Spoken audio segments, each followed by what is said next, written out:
We'll wait one more minute because someone might be just rushing to get here on time, 7 o'clock.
Well, good evening, ladies and gentlemen, and a very warm and almost unseasonably warm welcome to St Richard's Church this evening. I am the vicar here, Simon Cooper, but I'm not here in my capacity as vicar. I'm here, probably here as chairman of the local neighbourhood forum, but as a member of the community like you. And the idea of this evening is that we have the chance to listen, and we have the chance to ask questions, and we have the chance to learn together. And that goes for the councillors beside me as well as for you. I have to do some housekeeping first, and that is to say, first of all, that if you haven't found it already, the toilets are the other side of the walkway where you came in, so on the school side, and there's a gents and a ladies and a disabled lady there. If you have got your phone with you, which lots of you will have, then please turn that to, well, off or to mute at this point, so that it doesn't ring during the evening. In the very unlikely event of a fire, it depends where it is, but the best and quickest way out is the way you came in at the back. But if there is for any reason a fire at the back, then you can also leave behind me past that sound desk, and someone will show you. There is a fire warden who will escort you out. Welcome to those who are at home and watching us on the live stream. We are being filmed tonight, and it is being recorded, so it is going out live to people who are sitting at home and watching, and it will be available on the council website afterwards. So just bear that in mind if you want to say anything, that you will be broadcast to the world and then visible thereafter. Finally, we will finish at 9 o'clock. We have a lot to get through.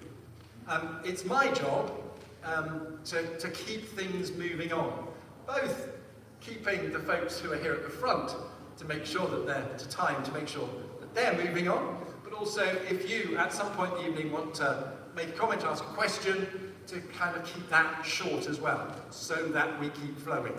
Because it would be such a shame if lots of people want to have a say and ask a question, but a few people take a lot of time, and so we aren't able to do that. And I include the three at the front in that as well. So, I think that is enough from me. I will ask our three councillors briefly to introduce themselves to you. Thank you. My name is Andre Fries. I've been your councillor now for 5 years. I'm also the opposition leader at the council, and I'm the chair of the audit committee, and I'm a member of the transport and air quality committee as well. On behalf of which party, councillor? How reticent of me on behalf of the Green Party. Thank you very much. Well, I'm Councillor Penny Frost. I'm a Liberal Democrat, and I was first elected in 2014, and I chair Education and Children's Services Committee for the borough, as well as being your ward councillor. Thank you. Hi, I'm Gareth Richards, again a Liberal Democrat councillor, and I've been a ward councillor since investigating. And I sit on the Transport Committee, and I am the cycling champion. Thank you.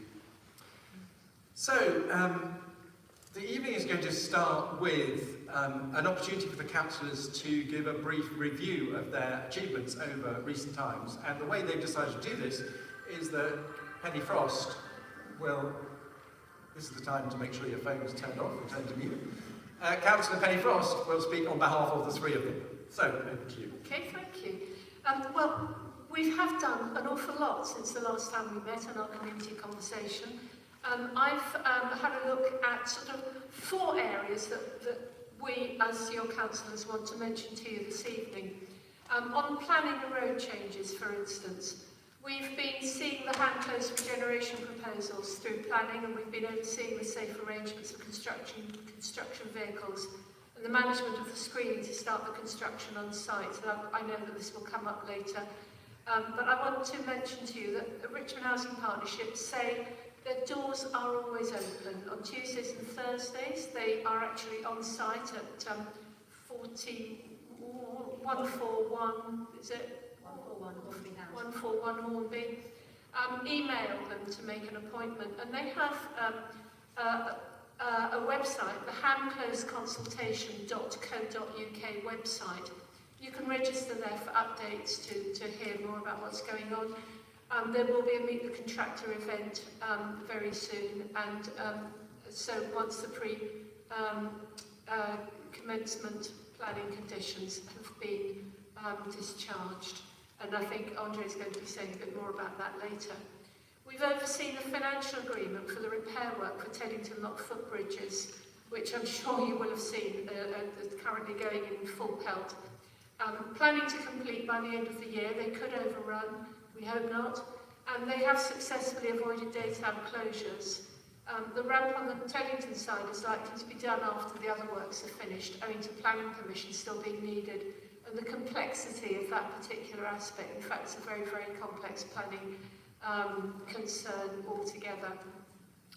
Another thing, you may well, if you're parents or grandparents of children at Meadland School, you will know that we've been involved with the successful delivery of a new nursery building for Meadland School. And finally, quite recently, a safe crossing for children and families who are crossing Broughton Avenue on their way to school. Where there's a school street in place to protect the children attending the Russell School. We've consulted on changes to the Hand Parade Road layout to open up the pavement for shoppers, create a cafe culture, with an overall loss of 11 parking spaces. Now, that whole consultation will go to Finance Committee for final decision, and I'm sure you'll be wanting to ask questions about that later. Dukes Avenue, Riverside Drive, there's a consultation that has taken place on traffic calming measures. Residents' concerns are being considered because a number of residents have said, you know, hold on, we're concerned about the way in which changes are being proposed. And so some changes are likely to be made as a result of the feedback that's been received. On social infrastructure, I hope you've been aware and have used the cafe facilities and the public toilet, which is, we've finally been able to support the National Trust, the Royal Parks, to reopen at Handgate. And that's been throwing much pressure from the ward councillors and from the MP. There are cafe facilities provided and a public toilet reopened at Buckland Gardens. And a white ribbon walk in Ham. And in fact, if you look at Councillor Needham Watts here, is proudly wearing her white ribbon against her pink jacket. And the white ribbon walk in Ham drew attention to the need to challenge violence against women and children. And that is something which is going on across the whole borough. We've been protecting the riverside and the open spaces, including Hamlands and Ham Common Woods. We've arranged and attended many meetings in relation to the Thames Water Abstractions Scheme, and some of you will have attended a meeting here quite recently, threatening the towpath between Teddington Lock and Kingston, and the quality of the water proposed to be pumped into the river from the Malton Sewage Works. Again, this will be picked up later this evening, and I believe that Councillor Freeze is going to be speaking on that. We have also managed a very successful challenge to Thames Water, who suddenly started digging up hand common woods and putting in all sorts of curious things for which they've been fined because they were doing that without permission and without sign-off for their risk assessments. So they have had to reinstate the land, and thank you to the residents from that area who told us that it was happening, and because of you, you've fed that information through to us. We were able to get onto that very quickly. We are also overseeing successful court injunctions against the Sunboat Coopy, which is moored further up the river. Unfortunately, these injunctions have to be enacted with the support of the Environment Agency, and that is proving very slow-moving. And on EV charging points, and this is something that I'm sure you will be keen to hear more of. A number of streets have been surveyed across the ward, and there are new lamppost charging programmes rolling out. And so Ashburnham, Broughton, Craig, Midlands, Parkleys, Richmond Hill and Stewart are all sort of currently being put forward for lamppost charging, and also Bishops, Buckingham, Ham Farm Road, Ham Street, Riverside Drive and Sheridan Road have also been considered. That's everything I want to say on a quick gallop through of the things that we've been doing on your behalf, because I know that there are some more substantive items that numbers of you will want to be speaking about and putting questions. Okay, thank you very much. Thank you. And you kept to time. Wonderful. So the format now is that as to come tonight, you must have seen it advertised, so you'll have seen that there are 4 major issues. However, you might come with a concern that's not one of those 4 issues. There will be time to raise that as well. So the way that we'll work is we will look, first of all, at the issue of Ham Close and the construction work there.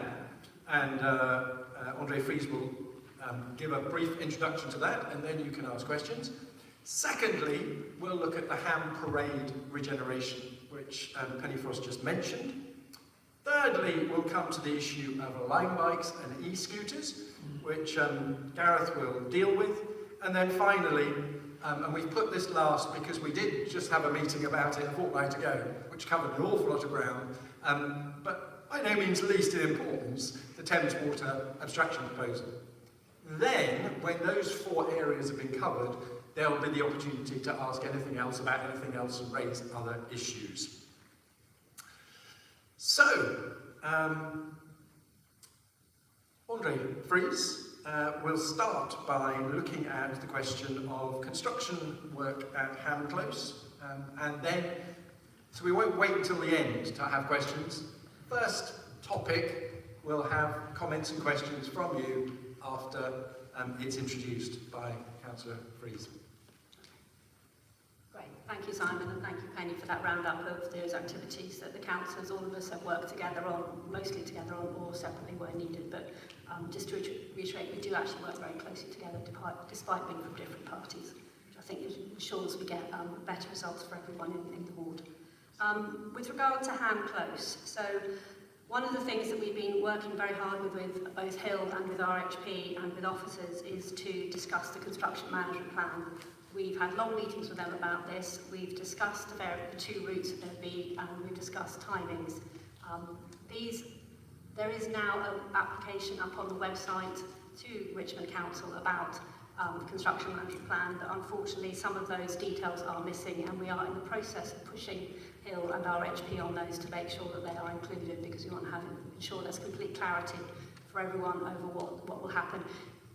We can ask further conditions which can take place at a planning committee on that, but there will be 2 routes. The primary route will be along Riverside Drive and Dukes Avenue down by Croft Way, and then either down to Woodville or Ashburnham roads, depending on which site is being worked on. The first 2 sites are the new community centre, which is next to the shops on Ashburnham Road, and the other one is between the Woodville Centre and Ham Close, where one of the first buildings is going to be demolished and the new building will take place.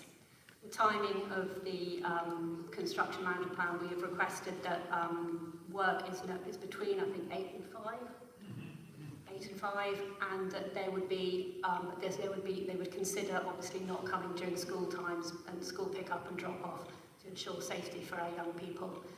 In addition, work would not take place on a Saturday or bank holiday unless it's an extreme emergency, at which point they would notify people. If you do have any comments, do go onto the planning application website and look up that particular application. You can make your comments there. Other things that are still delaying some of the start on site is the compulsory purchase orders, there are 2 sets of those. One is going to residents or leaseholders on Ham Close who have still not come to an agreement with RHP over selling their home to them. Some of those are still outstanding. There's not a great deal. At last count, it was in like 22, 23, and RHP are confident that they will all be resolved fairly shortly. And also, residents around the site have received letters regarding what are called oversailing rights, which is to do with the cranes and how they are, how much air they need to take up during the build. So residents will have received some of those as well. We had an issue last year where it looked like RHP were trying to buy up homes outside of Ham Close. This is not the case, and it's definitely not the case with the oversailing rights now either, just for clarity. You will have noticed that the recycling site next to the shops Ashburnham Road is closed. This had to happen in order to facilitate the works of the new community conversation. All the residents in the neighbourhood, particularly on the flats above the shops in that area, received additional recycling facilities, so they have places to take theirs. There should have been notices up on the site saying where the other alternative what they call bring sites are. There is the one by Sainsbury's, obviously, and then there is the one on Ashburnham Road, just over there. We have asked about getting glass and tin recycling there for cans and bottles, because we're aware that that currently isn't available to residents, and we're still pushing on that one. And finally, with regard to Ham Village Green, I've been engaged in discussion between Hill developers and RHP and officers about the exact location of the hoardings in order to protect a couple of the mature trees there that look like they might be damaged or have to be lopped in order to allow the hoardings, and we're looking to see how we can negotiate that. There will be some young trees that have to be removed, but they will be replaced. RHP Hill does have a large new greening plan to recover that will make the site greener than it currently is now in terms of urban greening factor. But I will leave it there, so if you have any further questions, we're all happy to answer. Okay, so if you would like to make a comment or ask a question, please raise your hand very clearly. And you must use the roving microphone, because there are folks at home who are watching this and need to be able to hear. So even if you think, but I have a good strong voice, no, we still need a microphone because you can't reach into someone's living room. Are there any questions? Gentlemen over here. If you could briefly introduce yourself first. Can you hear me? Yes. Chris Lyons. Can I ask the councillors what planning conditions have or will be imposed on the developers and RHP to complete this scheme quickly, and what penalties will be levied if they do not, in order to prevent land banking and slow release of private housing for sale properties, in order that they can maximise their value?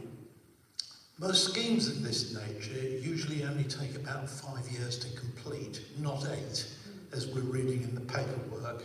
This site and open land used to be in public ownership. That's the ownership of you and I, before the council transferred it to Richmond Housing Partnership some years ago, and they only received a net 10 million after the repayment of debt.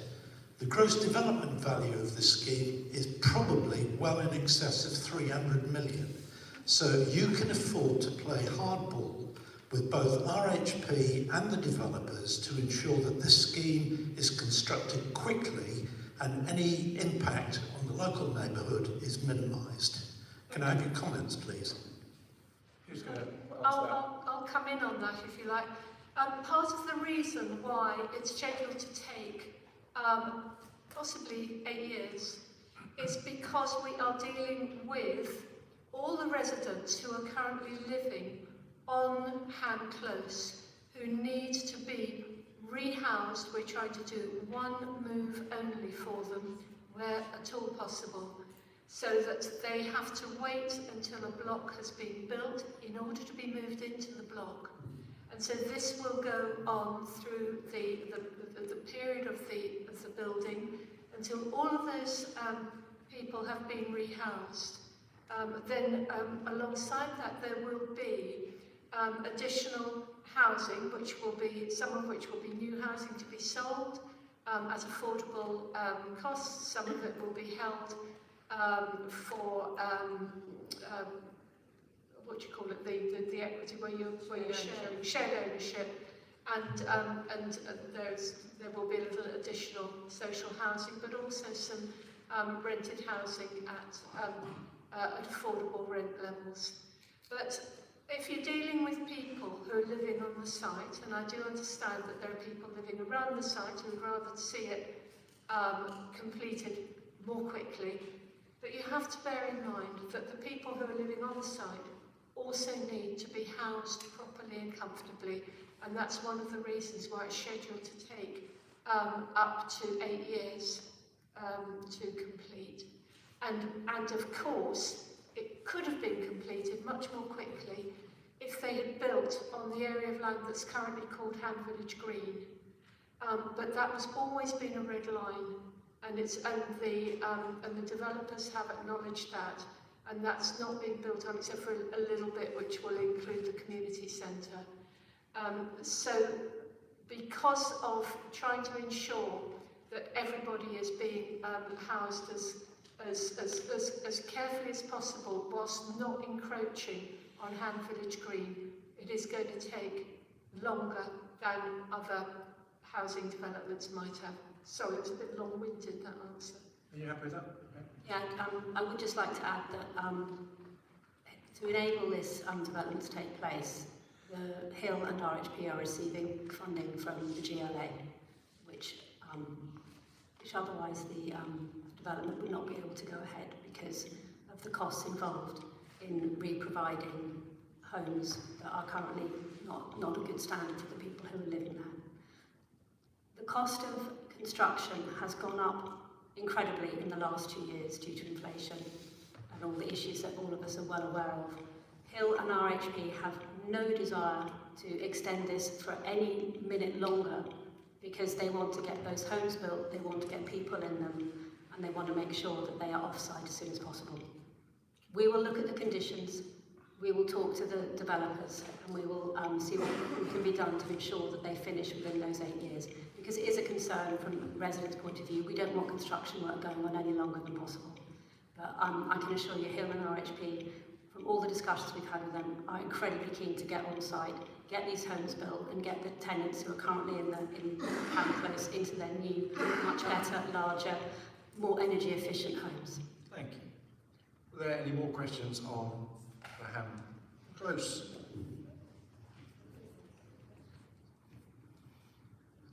David Jowers. These are comments really. I was looking up the planning application.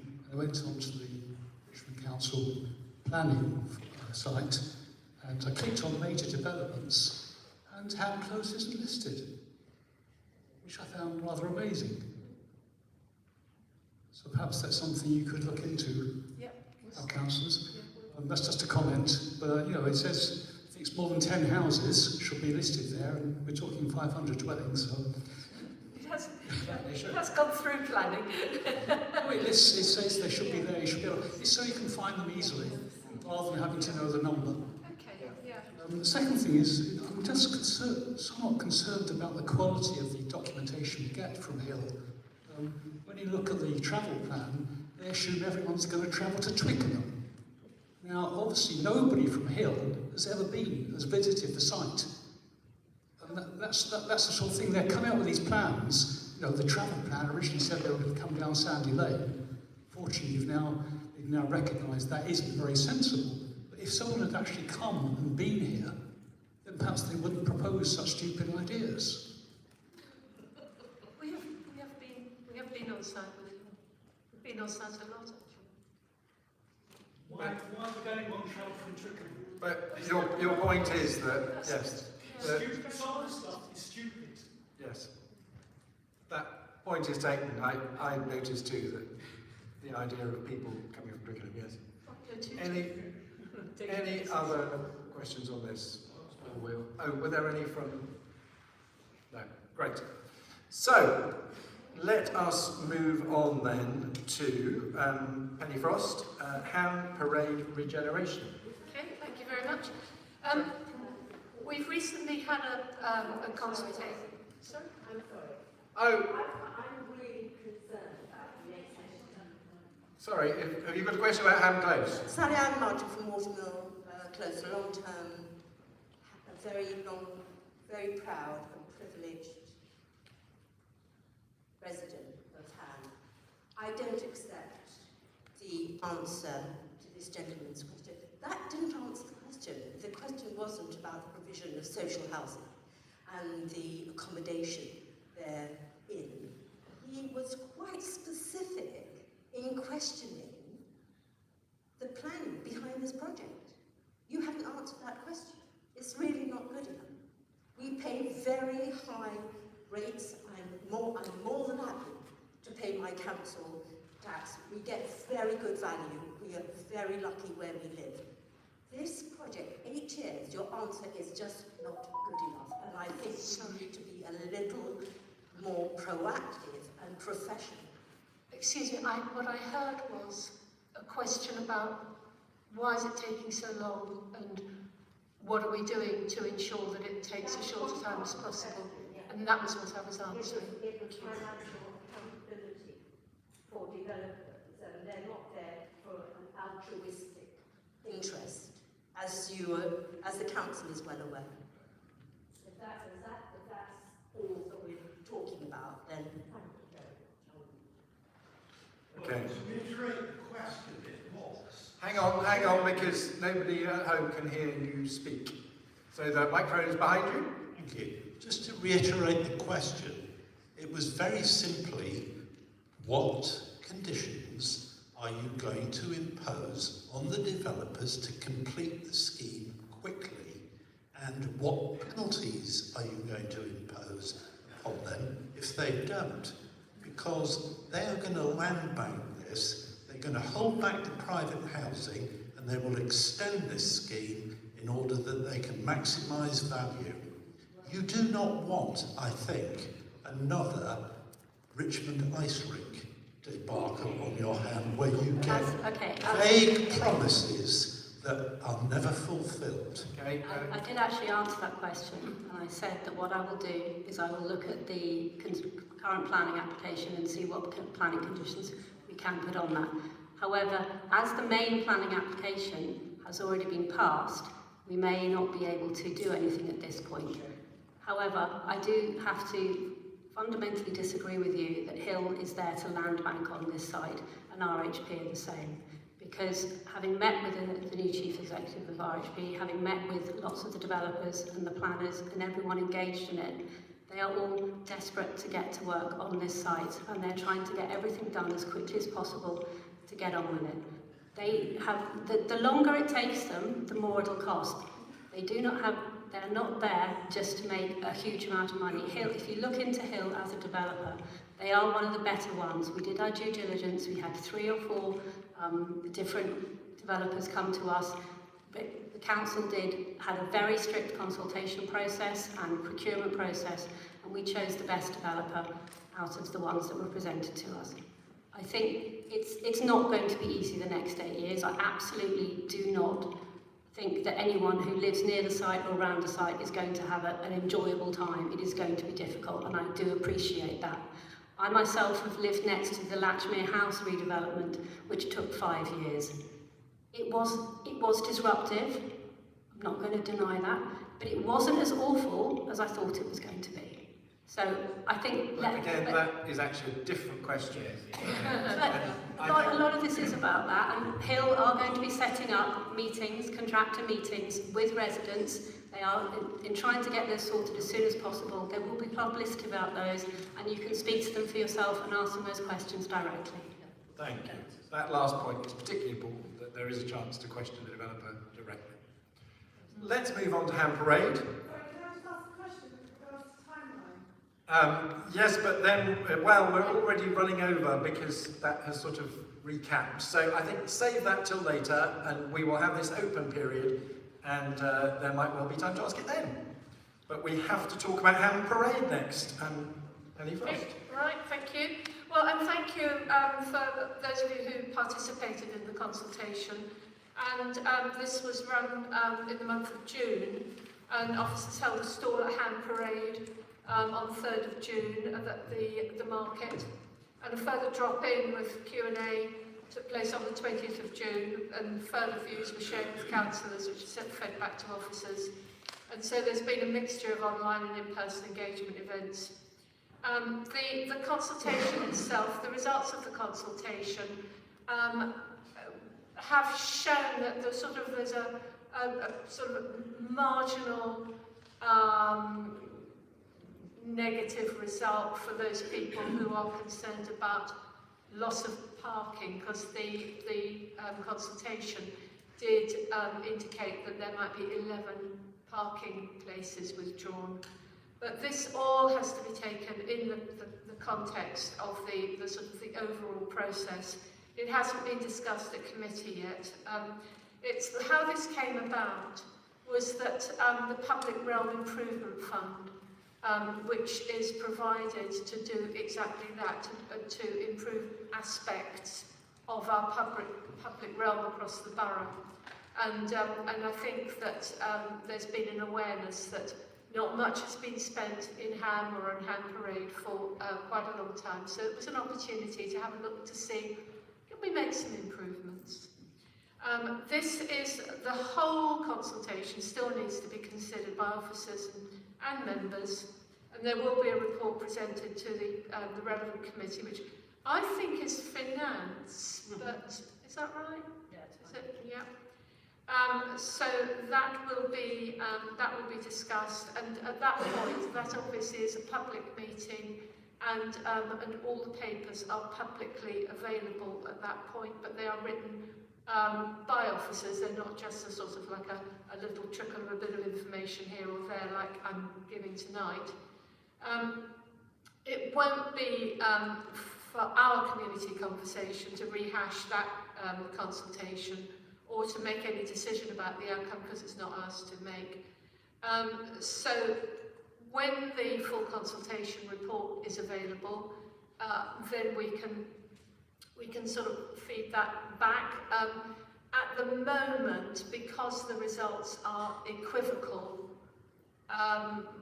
we're really sort of in the hands of the committee to consider whether they want to put public realm improvement funding into that project, whether they want to put it somewhere else. So I think that's probably where we are at the moment. Thank you. I noticed that you didn't give any kind of timeline there, and I've noticed the meeting likes the idea of having clearer timelines. Do we know, are we talking next month, next year, next decade? When? November. November. So, can I just clarify? Perhaps I should be asking you.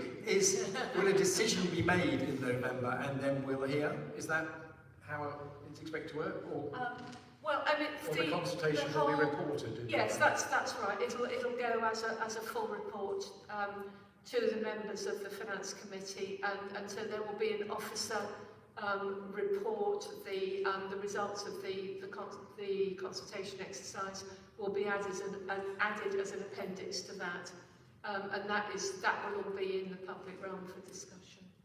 Okay. Are there any questions on that? Gentleman over there, and then I see you, sir. Hello, Andrew Nolan. Councillor Frost, Councillor Frost, you kindly made available via the team working on this the presentation, which I understood you were going to be providing to the meeting tonight. Can I speak about that? The reason that we haven't is that it's not yet in the public realm. You've been sent a copy just of the results of the consultation. You haven't got the whole paper because it's not been written yet.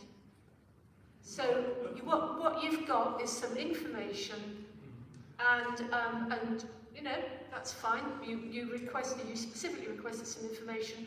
You were given some information, but it's not yet something which is coming into the public realm. And I'm sorry that's not to be more helpful to you on this, because I know that you've emailed me a number of times about it. But really, I just want to say to you, Andrew, that can we treat this as being a paper which is going to go to the Finance Committee in November?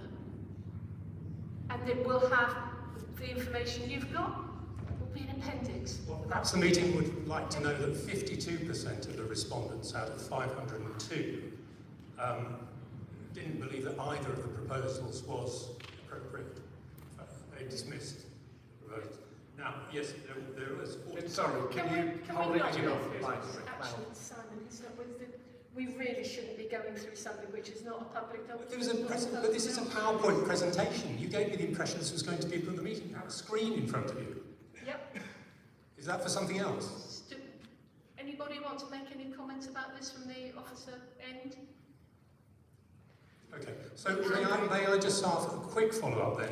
What will be, from the point of view of you as three councillors, what will be your conclusion and what will be your recommendation to Finance Committee representing the interests of your constituents and also specifically the retailers on Ham Parade? Thank you. That's a good, succinct question. Thank you. Yeah, I'm happy to start. I mean, you say 52% didn't like either option, that means 48% did. It feels we're in Brexit territory here, which is very unfortunate. I would really like the scheme to go ahead. I think there are a lot of good things about it. I think there are lots of reasons why we would want to reduce car use, namely air pollution and carbon emissions. But at the same time, residents have made their views very clear to all of us.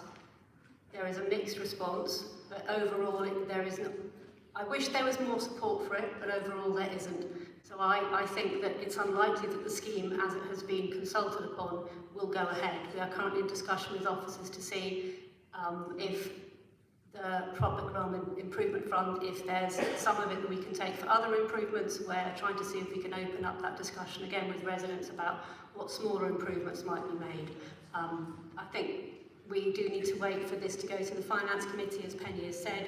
However, it seems unlikely that it will go ahead in its current state. Yes? Yeah, we also really need to support the people of Ham, the traders at Ham Parade, and you know, this is not. While I'm not happy that the scheme didn't get public support, you know, the people at Ham Parade, they do need our support, and if everyone here could sort of shop a bit more often there, I think they'd be a lot better off. Thank you. Yeah. I would second all of that. The gentleman in the blue sweater. Tom. Good evening. My name is Campbell Benmore. I've lived in the borough for over 85 years, and I live in Petersham. And I've shopped every week of my life that I've been here on Ham Parade, sometimes 2 or 3 times a day. I think the first thing that worries me about this, got my alarm, was when you see the statement that there is £500,000 available from la-di-da-di-da from doing things, and then people go rushing about trying to find some way of spending it. That's not the way we should be approaching things in this world, not in the present economic climate. Now, the question is, why do we need to change the present arrangements? There's lots of parking, it works very well. A lot of us pop in, go to the cleaners, come back, then we go and have a thing. You talk about air pollution, but I think the Greens are doing a lot of electrical stuff, so that'll all disappear in the course of time. In the meantime, all the people up on the trading estate, just beyond Ham, go there for their sandwiches and in and out for cups of coffee and lunch at the bistro. They won't go there if they can't pop in and pop out when they want to. I think you're taking steps that will really set back the prospects for the people who have been trading there for so long. We need them. It's much better than going into Richmond or Kingston and I don't think you should be tinkering with things of this sort or such marginal issues. Unless there's an overwhelming vote in favour, I think you should forget all about it and get on with something more productive. Thank you.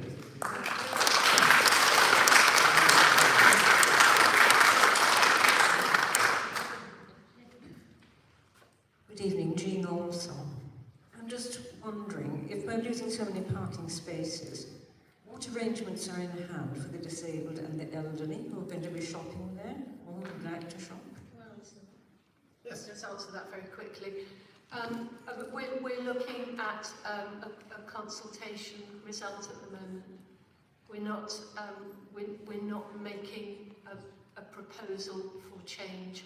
There are 2 disabled parking spaces on the parade. We're not going to get rid of any parking spaces for disabled people. Danielle. Yes? At the front. Danielle Coleman, resident of Ham for 15 years or so, something like that. Wouldn't it be helpful to the traders on Ham Parade to have a scheme like this with widened pavements and more attractive parade and cafe culture and easier to access by walking and cycling, as a lot of people do a lot of the time, and by bus? I'm particularly thinking about recent shops that have been closing down and, or having problems, and it's 3 charity shops now. Wouldn't it be? Isn't this part of trying to make it better for the businesses? One of the reasons, so the Public Realm Improvement Fund was set up by the council. The money is from the council. It is not from any other strange stream of funding that has no name to it. It is money from the council. And it was set up to aid shopping areas and high streets across the borough post-COVID. One of the reasons Ham was chosen was because the Ham and Petersham Neighbourhood Forum in 2018-2019 did a lot of workshops with the local residents. Some of you may have attended the workshop that was held in the hall at the Cassell Hospital, whereby residents came along and they looked at the parade, and they looked at all the things that they thought were great about it, but they also thought weren't so good about it. And from that, the council then submitted 2 funding applications to TfL, which because of COVID neither happened. They were cancelled because of COVID. This was an opportunity with the Public Realm Improvement Fund to take that work and to try and find a way to improve the parades, to make it more accessible for people. At the moment, you have 3 lanes of cars on some sides. You have up and down on pavements. It is not easily accessible for people in wheelchairs, walking, cycling, pushing buggies, that kind of thing. Not everyone comes by car. We have statistics to show. We have done measurements of how people come to the parade. And yes, for a lot of shops, there is data to show from TfL, from other parts across the world, that actually making... You're rehashing the arguments for and against. Just Trying what to do. You asked the question. There is data to show that if you make an area more pedestrian friendly and walking and cycling and public transport friendly, people spend more money in local shops than they do if they come by car. But the report you've received tonight, because I was at the first meeting, shows that it is going to another meeting. These councillors are not deciding it, is that right? Correct. Correct. So in fact, whether you think this is a fantastic scheme and you're totally in favour of it, or you think this is a dreadful scheme and it's terrible, actually these councillors will not make that decision. And unfortunately, for better or worse, we cannot sway them tonight, although they will have different opinions on how it should go. The one thing we can all sway tonight, well, not tonight, it's too late, but is by supporting, as this gentleman has clearly done, and the lady in the front row as well, is by supporting our local traders, who are, I know because I was talking to them about this consultation, finding life very hard at this time. Were there more questions? Over there. There is a microphone coming to you, madam. It's on. Just hold it. Oh, hi. I'm Rosalie Kingerby from the Locksmead Development. I went to the Ham and Petersham Residents, well, it's not the Residents Association, but the Ham and Petersham Association a meeting earlier this year, and we had someone from the council come in to say they'd done a survey of Ham Parade, and they checked the number of cars, thinking from the number they collected was so few that we didn't need so many car parking spaces, but this was at 7 a.m. No, there won't be that many cars there at 7 a.m. I think, Penny, that I'm sure you've given an answer to that because I attended a meeting where you did. But we've made the point that the consultation is now over and has finished, and it was going to finance. Any more questions? I missed one last time. Right, great. I don't want to force things if people are thirsty to say something, but there is the opportunity a bit later. We'll come back to that lady anyway. Didn't allow to speak on number 1. Number 3, management of line bikes and e-scooters. Gareth Richards, please introduce the topic. Well, I think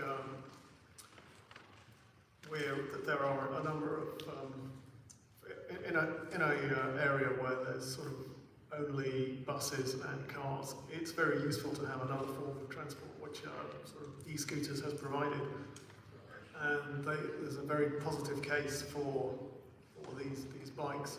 On the negative side, there is they do tend to litter the pavement, but we have made we have worked with Lime to try and ensure that bikes are parked appropriate, and when you've finished your ride, you have to take a photograph of your bike, and if you did, and there are escalating fines for users who park inappropriately. The bikes are GPS fenced, so they can't be left outside the zone.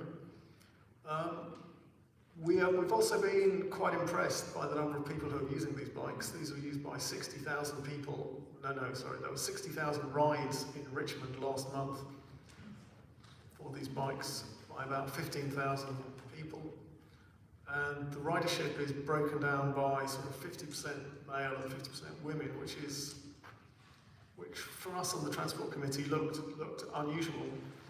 But it could be that sort of women find these bikes especially useful because they deliver a point-to-point service for transport, which is something that other forms of transport aren't able to deliver.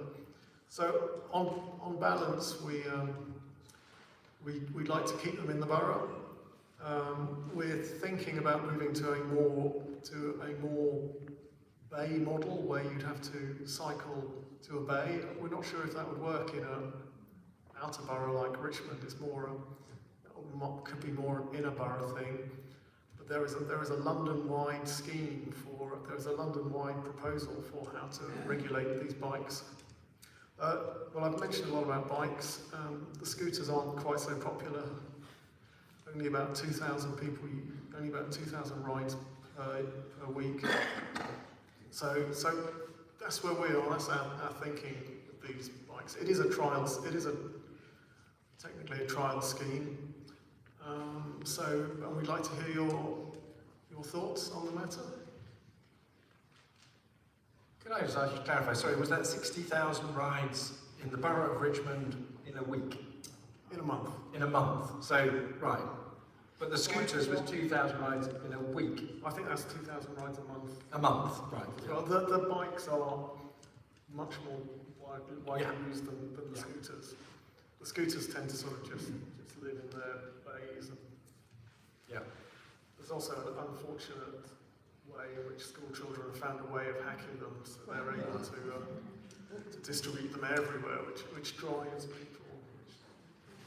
residents crazy. Sorry, is that the bikes or is that the scooters? The bikes can be bikes. The bikes can be at the moment be hacked. Hopefully, Lime will find a way of stopping that. You've had the councillor. He would like comments or questions. Yes. So how long have people had to take a photograph of where these line bikes are? Because certainly they're all over the place, aren't they? Round our way, particularly between Ham Parade and the Hawker Sports Centre, and particularly down Hamgate Avenue. They just trip us up all over the place. So I haven't seen any improvement. When did this photographing scheme start? I don't know when it started, but I know when I used it. I used a line bike a few months ago. I was required to take a photograph of where I'd deposited it.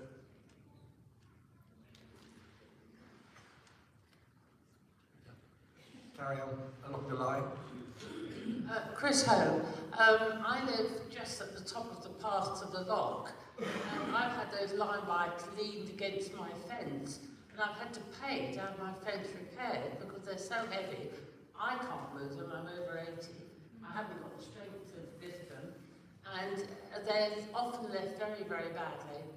And if you're saying that they can be hacked into, then it might be impossible to find the correct person, mightn't it?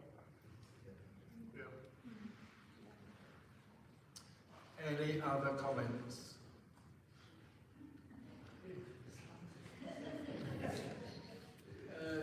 You were talking about the trial. Sorry, you are... sorry, Desmond Curran. You were talking about the trial. Could you just be a little clear about how long the trial is going on for, and the process by which decisions will be taken then? Well, there's about the future of the scheme. Thanks. There's a body of London councils which may decide the operating model for these bikes. At the moment, it's a bit of a free-for-all in how they're regulated across the boroughs.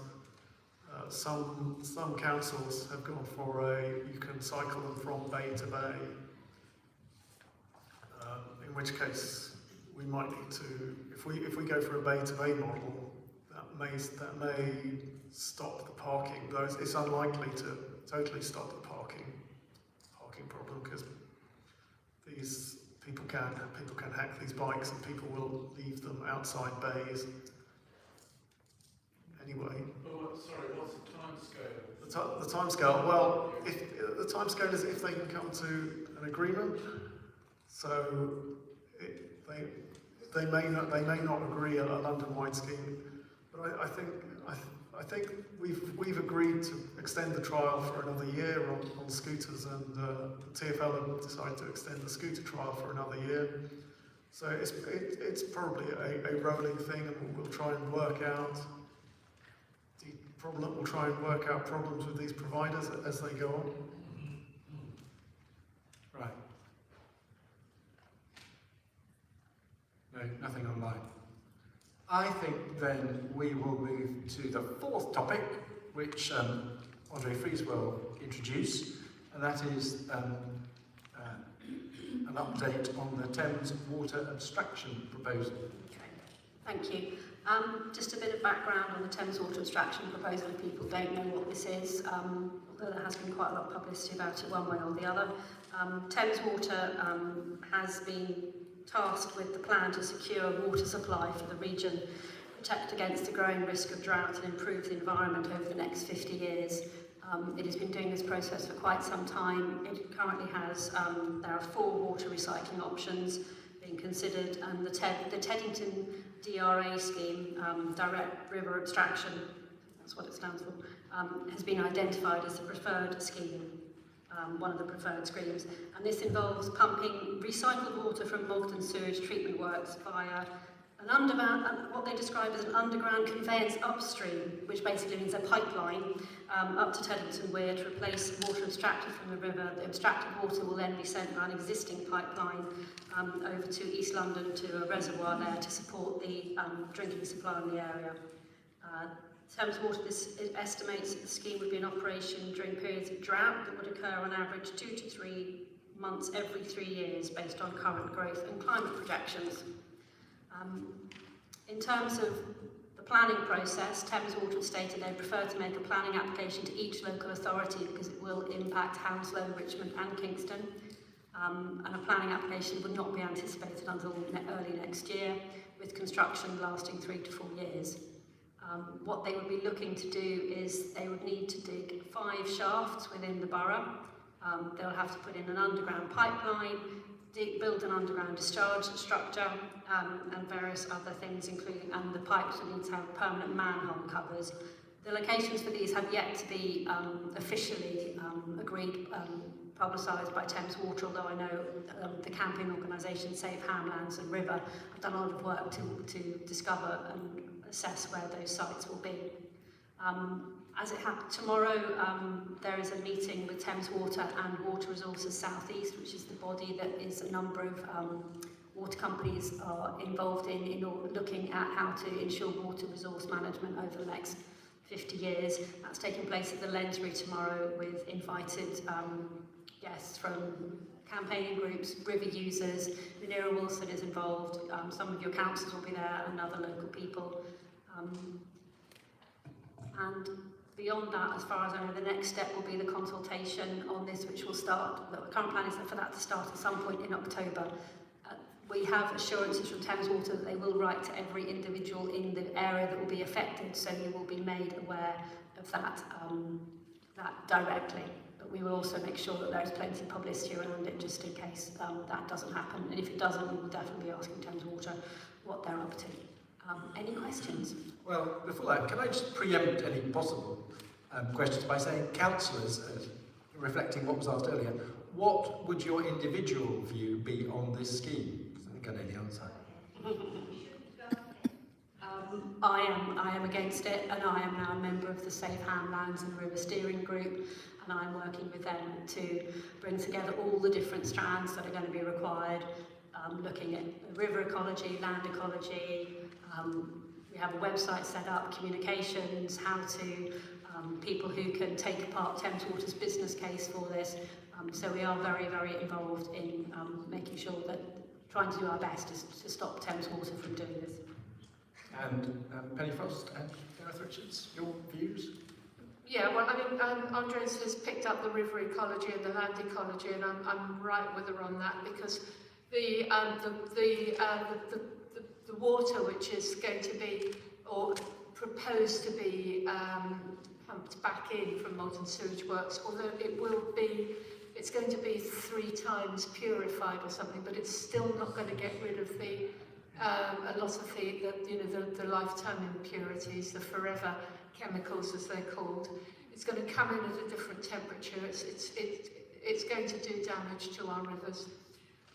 We have a very fragile and very important site of natural interest with Hamlands. We don't want to see that being dug up, thank you very much, by Thames Water.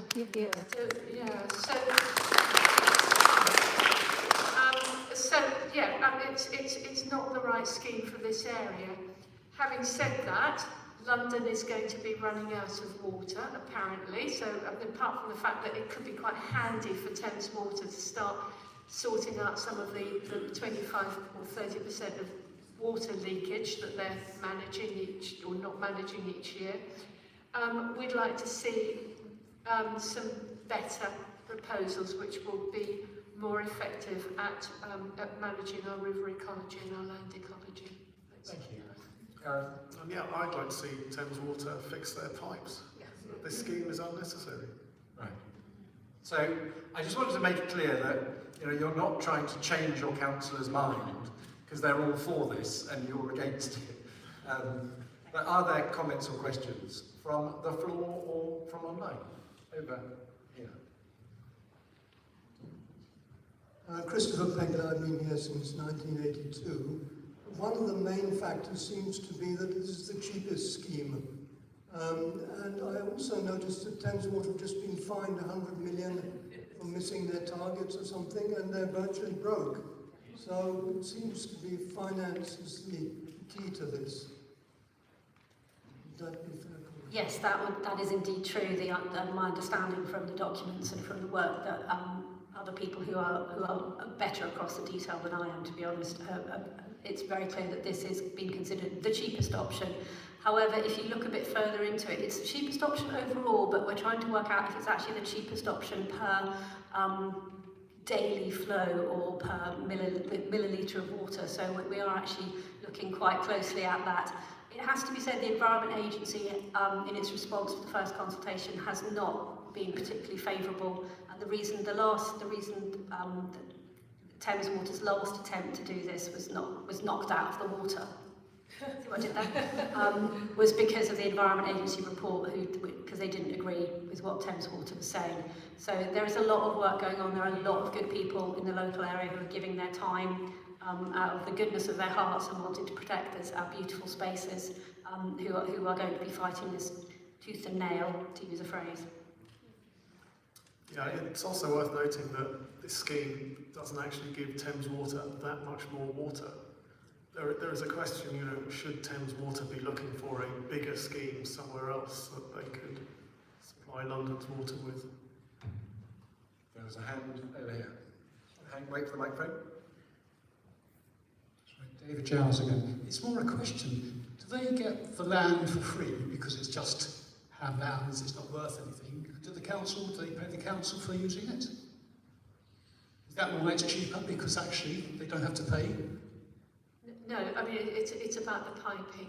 That's why it's potentially a cheaper way of doing it. It's about sort of not using some ready-made pipes and using a reservoir which is already there. So it's so that's where the cheapness comes in. The use of ham lands would be subject to planning. One of the problems that we have to be aware of is that this will straddle a number of different planning authorities. So Thames Water may well go to set up their own planning authority, which will take it right out of the realm of. Sorry. I've got an offer from our environment lead. That would be fabulous. Would you introduce yourself? Thank you very much. I will. I'm Councillor Julia Needham-Watts, Twickenham Riverside councillor. Quite used to controversial developments in the ward. I'm also the chair of the Environment Committee and the joint deputy leader of the council, but not the one that does karaoke with Munira Wilson MP. I just wanted to talk a little bit about the planning process that you referred to there. We don't yet know whether Thames Water are going to go to the local planning authorities, of which Richmond is one, or whether they might seek to do it as a national infrastructure project, which would ultimately be for the Secretary of State of the Levelling Up and whatever that department's called now. They might try and make a case for that, but at the moment it would appear that the local planning authority route would be the one to go down. Now, Councillor Frost mentioned that we are the local planning authority, and as such, certainly as the member whose committee deals with planning policy, we have to be mindful of our responsibility as a local planning authority. We take it seriously, and we don't want to jeopardise our role as a decision maker. However, we are also community leaders, and you've heard what your community leaders have said about the scheme. And as the lead member for Parks, I have profound concerns about shafts on ham lands with the hairy pea and the yellow vetchling and the brown hair streak butterfly and all the other things that friends of ham lands have taught me about and shown me. So we are the landowner, as you've said, and a council has split personalities, if you like. Yes, it is the planning authority, but yes, it's also the landowner. And I will be speaking to our legal colleagues and planning officers about how we navigate that slightly tricky path.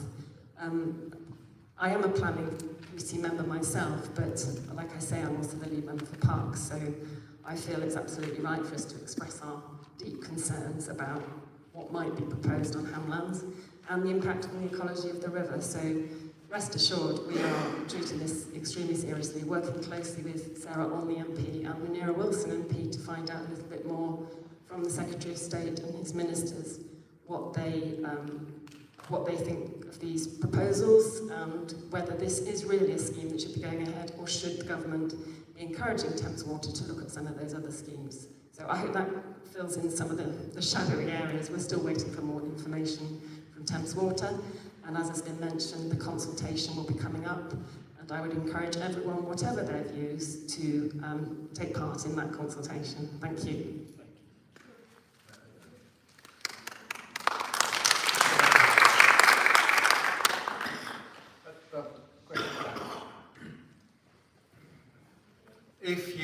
want more information from Save Hamlands and River literally do. there are leaflets by the door that you can pick up on your way out. Marion Moore, I went to a meeting with our MP, Sarah Olney, and at that time understood that... Sorry, I'm holding it. Oh, never mind. Marion Moore, I went to the meeting with Sarah Olney, our MP, and from that I understood that the nearest option was to use Kempton Park, only it would be dearer than the scheme for Ham. But Hampton Park is grassland and can be restored relatively easily. Hamlands will take, and part of it will never be restored. You cannot restore what we have now in decades. It will take the natural world a long, long time to get back. Thank you. Agreed.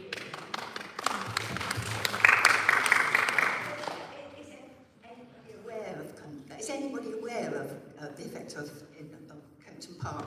I'm not sure what borough that comes under. It is Hawthorne, I think. I'm not. Gentlemen, on your side again.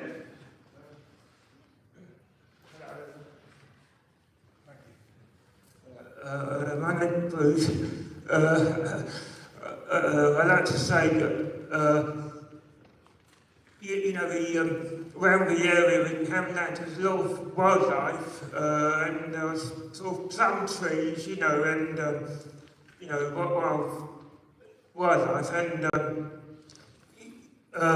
if it went ahead, I hope they wouldn't spoil it too much, and also, there's like desalination plants,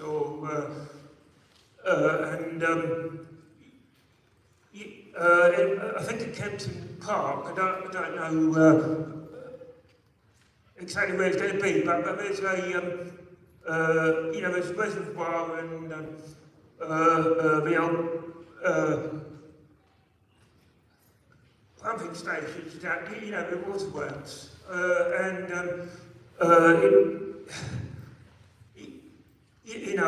hope it wouldn't be spoiled too much, yeah. We are looking at all the options that Thames Water has presented, and we are trying very hard to look at all the business case for each one, look at the ecology and the diversity impact on each one, and try and push and find as many holes in their plans as we can for this particular scheme. Because the damage to Hamlands, but also to the Kingston side at Burnell Avenue, the side there where the abstraction plant would actually go in, would be devastating. It would be the only building on that side of the river from pretty much where we get to where the houses of Kingston start all the way down to Ham House. So we are very keen. We are literally, people are poring over documents, and we are going to get this stopped. Yeah. I'm not seeing any other hands, so... Oh, yes? No, you're on. All right, thank you. Linda Mooney. I've lived here since 1949. I was told from the time I was a tiny child, Burnell Avenue was Lammas land. That is land that is free and can be used for the people, can never be built on, can never be used for anything other than recreation. Is it worth looking into that? We are looking at the covenants on the Dysart land and all the ownership of the land. Unfortunately, as Councillor Naden Watt said, just because you own the land doesn't mean you can stop having things built on it. You can put in a planning application for anything. I could put in a planning application on my next door neighbour's house if I wanted to. It doesn't mean it would get passed or that I would then be able to do anything to that building under civic law. But you can, as Thames Water may do, put in a planning application for land that they don't own. But as I said, there's a long time between now and then. Okay. Oh, may I ask, when Munira Wilson had the meeting at the Houses of Parliament, she mentioned something called the Cotswold Scheme, and it was sort of brushed away very quickly. There are a a number of alternative schemes. There's the River Severn scheme, there's another scheme that's actually called the Mogden scheme, which goes from the River Mogden, which is a pipeline to somewhere else. There are a number of other schemes, but this one was deemed to be the best one because it was the cheapest. But we are, there are alternatives, and we are looking into those to see where we can prove that they would be better than the one that's currently being chosen by Thames Water to go ahead with. Yes. Just one point on the land and the ownership of the land. I think one of the intentions of Thames Water, if you have a look at their plans, is that they would be building on the towpath. Now, technically, I think the towpath is actually highways rather than Lammasland or a site of scientific interest or whatever. I'm sort of looking sideways at our lead here. Am I correct? Towpaths, highways? It's the council. Hang on. If it's highways land, it is council land, and in terms of its ownership, that's the council owning it. The towpath is complicated. In some stretches it has different ownerships. Further downstream it's the Port of London Authority in places, but if it's highways land, that's council land. Okay, that was interesting. We had one councillor asking another councillor a question. Wasn't expecting this evening. Okay, as that... Oh, we've got one from home.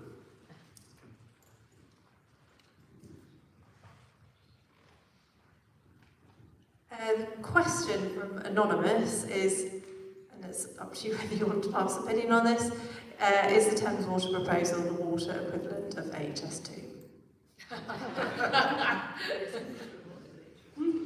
I think this is the cheap and cheerful scheme, whereas the HS2 one is a very expensive scheme. I think the councillors would like it to be, and they'd love the government to say, well, we're not doing that, we'll scrap that. Yes. Can I then... Oh, no! Please, if you have any more questions, ask quickly, because I'm going to move on. Desmond Curran again. If I may, a supplementary question to Julia, if possible. I think she expressed confidence or optimism that the planning decisions will be taken within Richmond. But we heard, I think, from Penny earlier on, that this responds to a potential water problem across London as a whole. And there are various alternative schemes that we've heard about that would fall way beyond the Richmond Borough, Kempton, even the Cotswolds. And listening to the discussion, why does, Julia, why do you think that Thames Water would not have a strong argument for saying that the planning authority should actually be at a national level or at a London-wide level?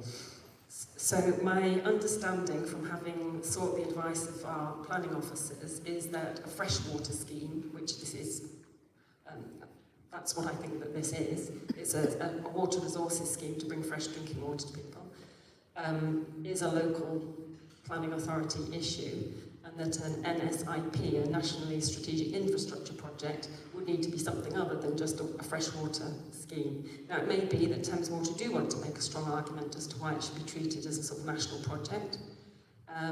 They may well seek tweaked legislation. I'm not expert enough to be able to tell you one way or another about that. We don't know for sure what planning process Thames Water are going to undertake. I take your point that it's a scheme for not just Richmond, it's across a wide area possibly, which is why they would need to go to all the different planning authorities that they would need to go to. I also understand from planning officers that the Tideway Tunnel scheme, which comes partly into Wandsworth, our neighbouring borough with whom we share some of our officers, that they sought a tweak to the legislation to do that as a national project. So it may be that they do with this as well. If I sound like I don't know the answer entirely to your question, it's because it's not clear to me, nor to our planning officers yet. And we'll keep putting pressure on Thames Water to come up with a clear answer. And as I mentioned earlier, Munira and Sarah and their colleagues, Baroness Jones in the Lords, I know will keep making that case for some clarity, because we want to know what we're facing. Whichever route they go down, they will have to have engagement with the public, and they will have to have consultation processes. So there will be opportunities for you, for us, and for every stakeholder who wants to have their say. And I hope that explains a little. I don't know whether I fully answered your question. That's as best I can do. Okay, and can I ask a supplementary from the meeting the other week? Am I right in thinking the final decision will be made at government level by the Secretary of State rather than by an individual council? It could be so. I mean, this is all hypothetical, but if if Andre brings in a planning application on her house and it's turned down, and it's turned down by the local authority, she can go to the planning inspectorate and make an appeal. The planning inspectorate reports effectively to the Secretary of State.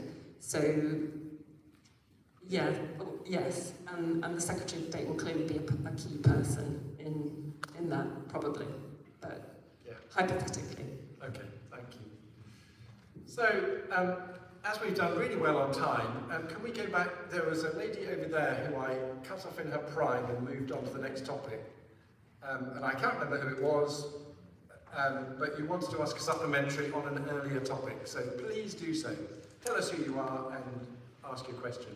Hello, I'm Karen. I run Ham and Petersham SOS. My question is about the Ham Close development and the timeline around the start of the development.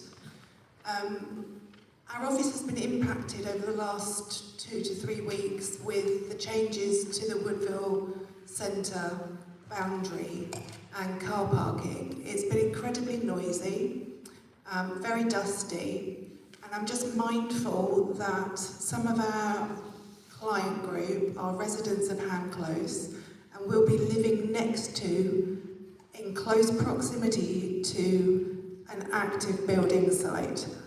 Are there any updates on the breaking of ground on the Ham Close development? Because I know that the changes to the Woodville Centre site are delayed. And what are the preventative measures with regards to dust and sound for the first phase of the build?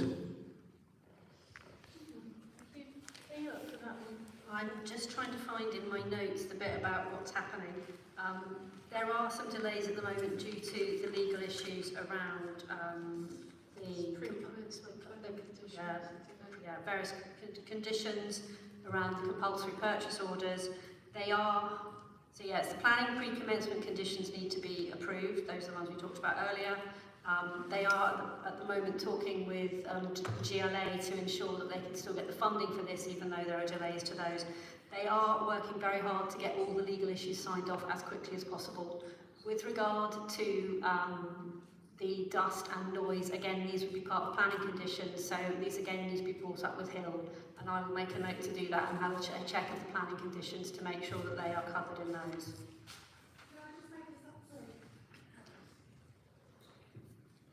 The first phase of the build will be on the procured land that runs from Woodville Road to Ashburnham. So they will be building the very first block of flats on that space. That is directly next to an existing block with Ham Close residents in it. The residents I've spoken to were not aware of the exact location of that first build.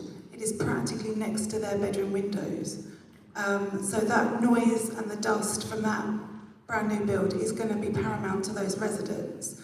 I don't think enough information has been made clear to those residents how close the new builds are going to be to what their existing houses and flats are. Our business, well, our charity has been severely impacted by the noise. If you phone me when they're breaking ground outside, you can't hear the telephone. For people who don't leave their properties between 8 and 5, they are going to be living on that building site 24/7. I've only experienced 3 weeks of building, and all they're doing is reconfiguring the car park. Well, I would say, yeah, I agree with you. It's not going to be nice. It's going to be noisy. We will speak to RHP and Hill. Hill are meant to be having consultation, community events with the local residents. I will speak to RHP and ask them why they're not communicating with their residents about how close that work's going to be.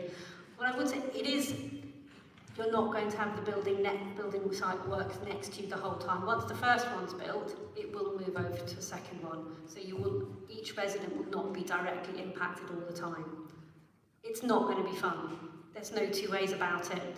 We are doing what we can to minimise it. Karen, you've been in contact with me, you've been in contact with Penny, we've been in contact with the officers, we're in contact with RHP and Hill. We are doing what we can to minimise it, but the construction work is noisy and it is unpleasant, but I will take all of this up with RHP and Hill for you again. And can I just come in there and just remind everyone that do get onto the Hand Close Consultation website. It's handcloseconsultation.co.uk. Register for updates, because that is the way to be kept in touch with what's going on. And all of these things, like the noise and the dust, are all issues which are very well known to developers, and they will do their best to minimise this. But having said that, it must be very, very tricky for SOS at the moment, and we are very much aware of it. So, is this a hand close question? Yes, right. From can we have the mic at the front? Someone is shouting from their living room. Again, from someone anonymously, the parking provisions are not adequate for the number of properties. Will this lead to the implementation of resident parking charges in the area? There's nothing. Shall I? The microphone. Yeah, sorry.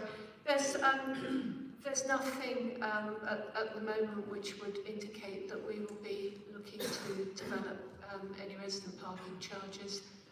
I think the parking is considered to be adequate. We're looking at 8 to 10 years' time, and really then it may well be that people are not using their cars so much. There'll be changed patterns.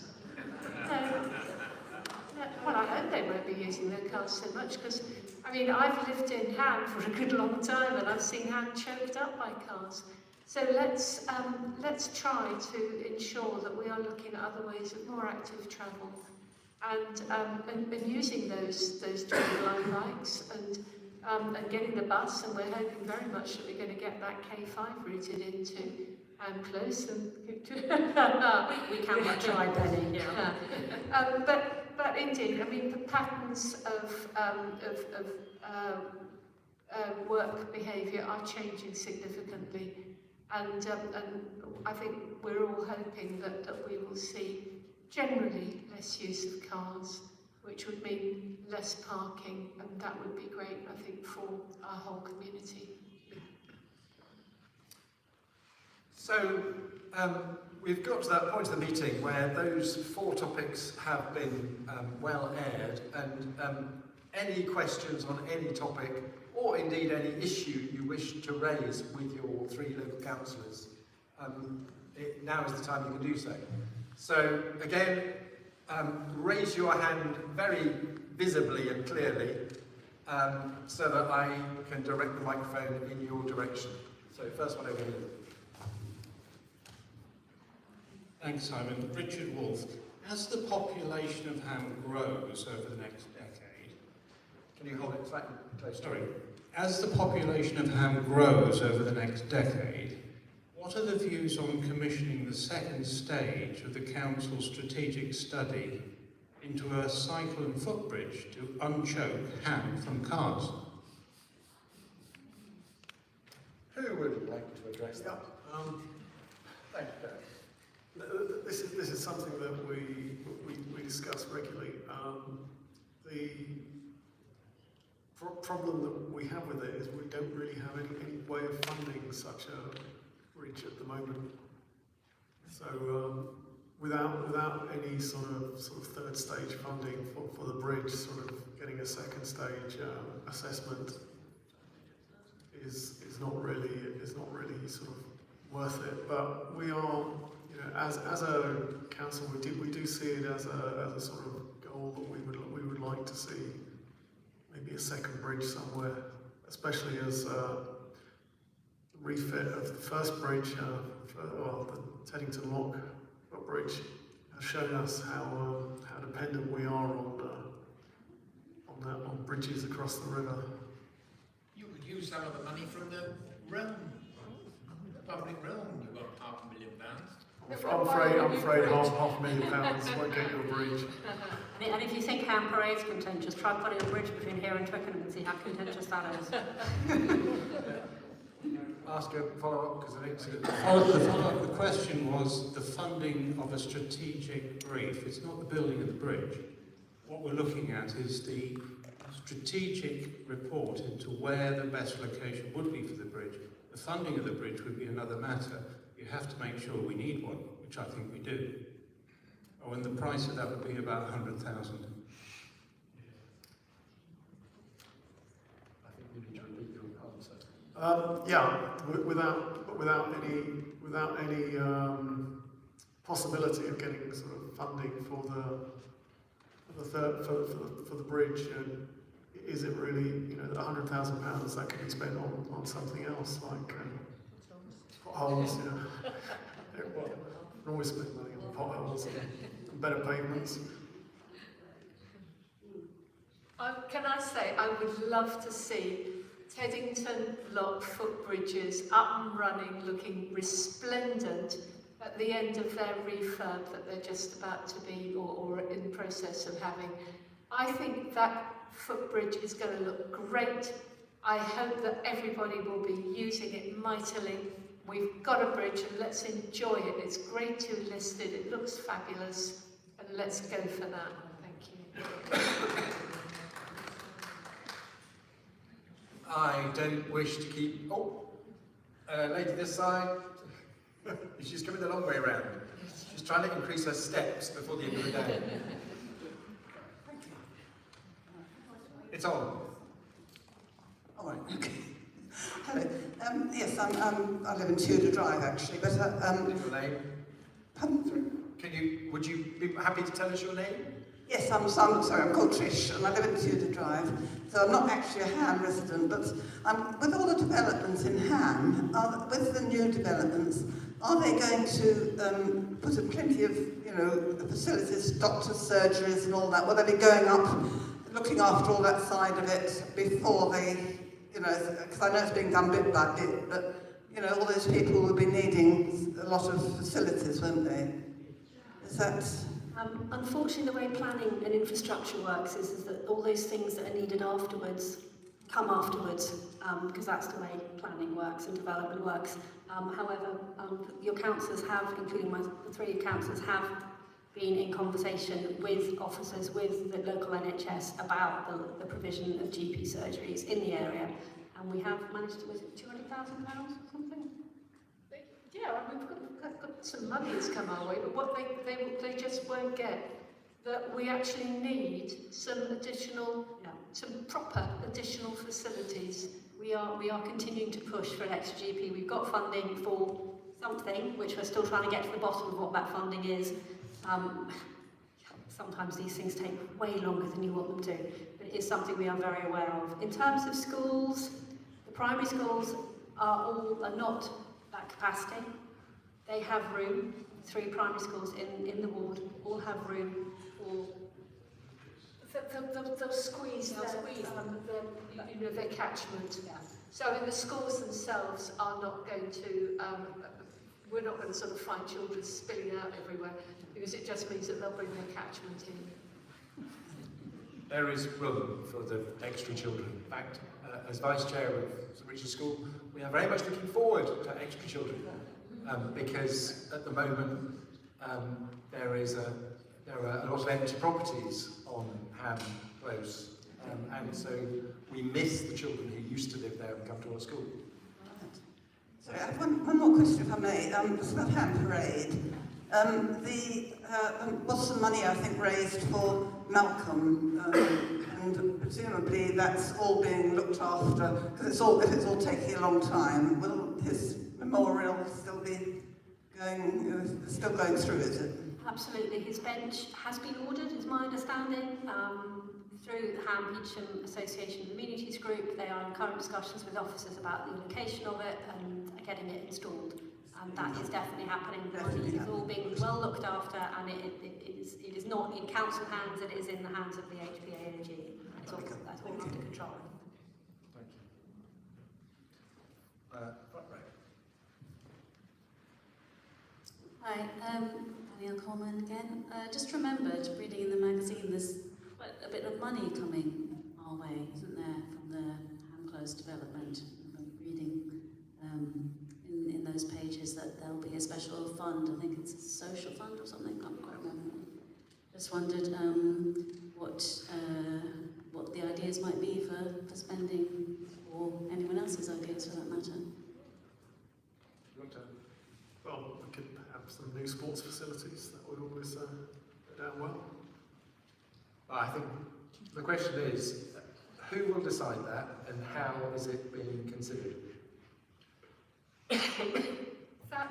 There is going to be a fund which is Hill is putting forward, and it's going to be every year for 8 years, isn't it, or something like that.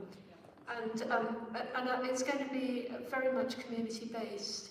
So it will be up to the local community to say these are the things that we'd like considered. And the actual mechanism, I don't know, has been set up yet, but it's a wonderful opportunity for everybody, and all the people here, and all the people online at the moment, to really think about what we would like to see in Ham to enhance the area. And it's a good, very good byproduct of the of Ham Close development. Actually, that money is coming into the community.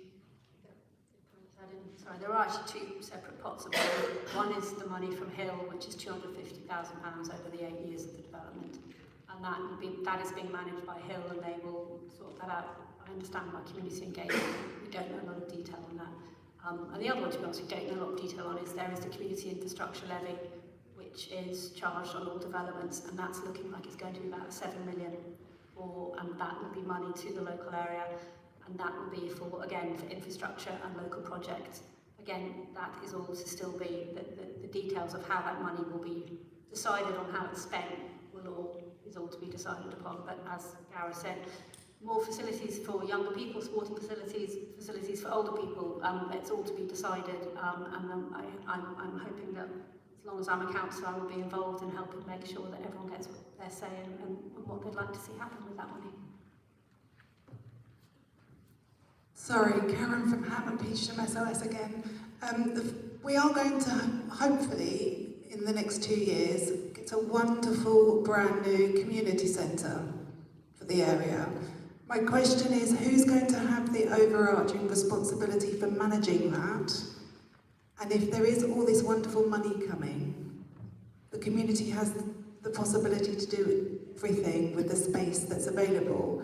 One of the things lacking in Ham is the availability of space to deliver outreach and services outside of the youth centre.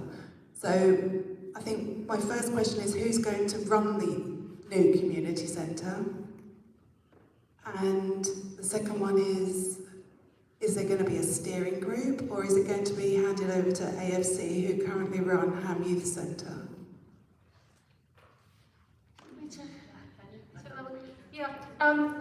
The youth centre, which is will be demolished, and the facilities of the youth centre will be consumed into the new community centre. So AFC will certainly have an interest in that. But it'll be a council property, and so it will be council run, or however whatever's set up as a means of running that facility. I hadn't thought about that actually. It's a good question, and one that we will pursue. Thank you. I don't want to keep a meeting going on longer than it needs to go on. So have your questions ready. There's one coming from afar. While that's, before you get the microphone, I notice some people are sneaking off already. Before you go, please could you take a couple of minutes to fill in your feedback form. I'm not sure where it says how good was the chair, but obviously 10 points. If you could do that, the council officials will be very, very grateful for your feedback. And the question is? Councillor Rees, you may have answered this already, it may be slightly different, but the question is, will there be a new doctor surgery? Is this will be needed when Ham Close is built? That came in after your earlier comment on GP. I think we would like a new doctor surgery, but I think the likelihood of an actual brand new one is looking slim at the moment, but we are doing what we can to improve provision. It's not in our hands, the doctor's surgery, it's NHS. And that is the NHS are slow to move forward, and it's a great frustration actually, because not just the doctor's surgery, let's have some physiotherapy, and let's have a whole range of the sort of diagnostic and other sort of therapies which could be made available locally, because at the moment, if you want to get physiotherapy, it's 2 buses, either up to Sheen, well, if you would get up to Sheen, I don't think you can at the moment, or down across to the Memorial Hospital at Teddington. Get across the bridge. If you go across the bridge, you don't need the physiotherapy. No, we really are lacking in therapies and other sort of health support, which would make such a difference to our local residents, and it's something that we're all absolutely wedded to try and get more therapies into this area to enable people to live fuller, more comfortable, healthier lives. But again, presumably, as you've already said, that's NHS. It's NHS. Right. Actually, we do tell them. We do tell them. Any final questions? Yes. Hang on. Microphone coming. Thanks, thank you. Sorry, I've got a quick question. If it's all right. Recently, I noticed along Pawson Avenue, they were doing some work with, sort of on the pavement. Some of the grass verge has been put in tarmac, you see, I think. And I just had to say that, I think it's important to keep the grass verges and the trees, by the roads, you say, Yeah, I live near there. That's where the new zebra crossing has gone, and they've put a lot of they've had to sort of pave over a bit to put the zebra crossing in, and they've had to pave over a bit because they're moving the bus stops. But as soon as TfL come and move the bus stops, then they can unpave the places where the bus stops used to be and have a little bit more grass, and they'll be planting some trees in that area to replace the ones that they had to move when they put the zebra in during the tree planting season, which I think starts in November. Okay. Oh, there's another question at the front here.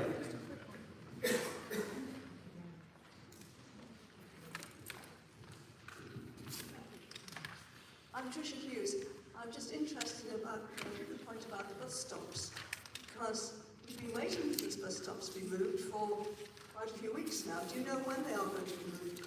I don't. I'm told that everything from the council has done and setting them up has been done, but we're waiting on TfL to come and physically move them, and then they can do the. And then they can do. The council can finish off and the little yellow bits to say where the bus stop is and tell the cars not to park there. And is the reason for moving the bus stop because it's too close at the the moment to the crossing for the children. That's exactly right. So the bus stops had to be moved, and then the bus stops would have been too close together if they'd moved them, so both of them had to be moved. So it was from the officer's perspective, it was a sort of bit of a nightmare to put a little crossing in there. That's why they'd said for many years it was impossible. Okay, well, thank you very much for your attendance. Thank you very much for your questions. And can we thank our councillors for being willing to engage with us this evening.